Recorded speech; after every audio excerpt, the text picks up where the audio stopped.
今回紹介させていただくのはダブレットのカオスエンブロイダリートラックジャケット&トラックパンツ。今ではダブレットを代表するディテールとなっているこの複雑で混沌とした刺繍カオスエンブロイダリー、そちらを配したジャージのセットアップのご紹介です。このカオスエンブロイダリーというディテールは2016シーズンから登場していて、スカジャンであったりニットであったり様々なアイテムをダブレットたらしめるアイテムに昇華していたのですが、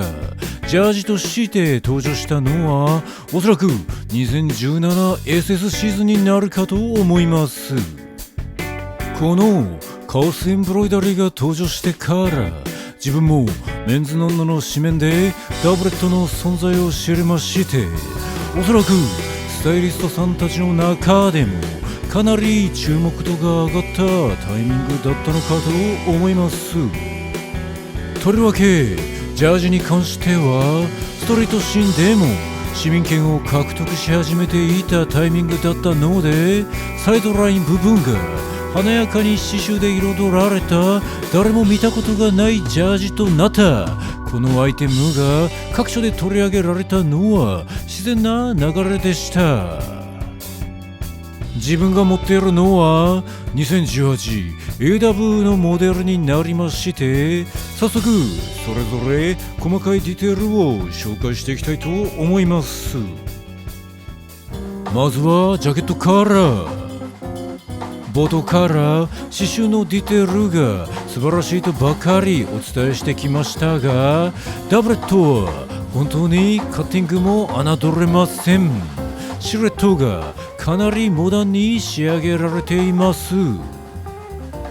シーズンごとにマイナーチェンジがされていますが、身幅が意外とゆったりめに取られていて、丈が少し短めで、そして袖部分も要チェック。アームホールの脇部分がかなり広く取られていて、そこから裾にかけてギュッとテーパードがかかっていく形になっています。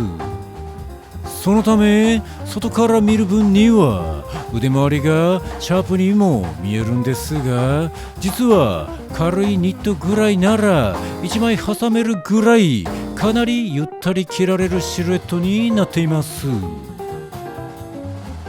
そして刺繍部分、ダブレットといえばとても長いタグも特徴的で、ここに各アイテムのちょっとした説明が書かれていて、フロントのこの部分にはヴィンテージのツアージャケットに刺繍されてあった3人の名前が重ねて刺繍されているようです。上から順に読んでみた感じ、ポール・モーガンさんとレイさんとビルさんでしょうか。そして袖部分ですが、こちらは様々なヴィンテージのツアージャケットやスーベニアジャケットにあるようなデザインから犬ぞり、ファイヤーパターン、竜や虎などなどのモチーフを取り出して何度も何種類も重ねて刺繍されています。ただ単純に上に刺繍を重ねていくだけだと分厚くなるし硬くなるし、当然それをアイテムの稼働する部分に使うのは難しくなるはずですが、刺繍の針の感覚であったり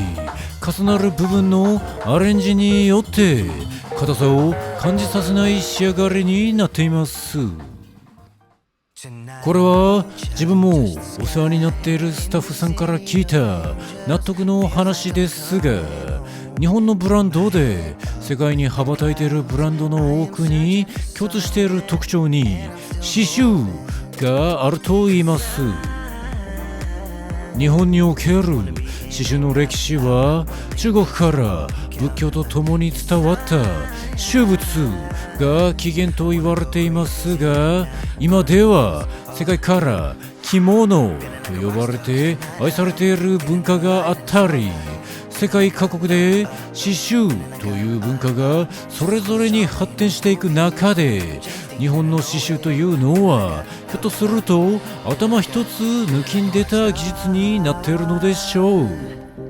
そしてそれをうまくファッションに落とし込んだブランドが世界でも高く評価されているということですね。余談でしたが、世界に羽ばたいているこのタブレットの刺繍技術もものすごく、これだけ重ねながら硬さのない仕上がりになっているのももちろんなのですが、それ以外にもこだわりは詰め込まれています。このアイテムについて言うと、実は刺繍糸がそれぞれ使い分けられていて、光沢のあるレイヨン糸、毛羽感のあるアクリルウールの糸、そのそれぞれをモチーフによって変えることで光沢の濃淡を表現し、より立体的に見えるように仕上げられています。そんなところでジャケットでかなり刺繍部分の説明などはすでにしてしまったのですが、パンツの方も見ていきたいと思います。シルエットは本当に綺麗な細身です。で、裾にチャックがついている形になりまして、運動部の方だとこれが便利なんだよなぁと思い出すシーンもあるかもしれませんが、靴を履いたまま脱がれる方も少ないかと思いますので、これは開けることでフレア具合を調整できるディテールと思っていただくのがいいかと思います。あと、自分はもう外してしまっているんですが、裾に紐が入っていて、これで裾をさらに締めることも可能になっています。個人的にはせっかくなら上下でセットアップとして買ってしまうのがおすすめなのですが、やはり値段はかなりしますし、実際に完全なるセットアップでの着こなしで外に出ることはあまり多くないかと思いますので、これに関してはジャケットだけだったりパンツだけだったり、そういう買い方も全然ありかなと思ってしまいます。そんなところでダブレットのカオスエンブロイダリートラックジャケット、そしてカオスエンブロイダリートラックパンツの紹介でございました。毎シーズンマイナーチェンジを重ねながらリリースされる定番アイテムになりますので、ぜひチェックしていただければと思います。ご視聴くださり誠にありがとうございました。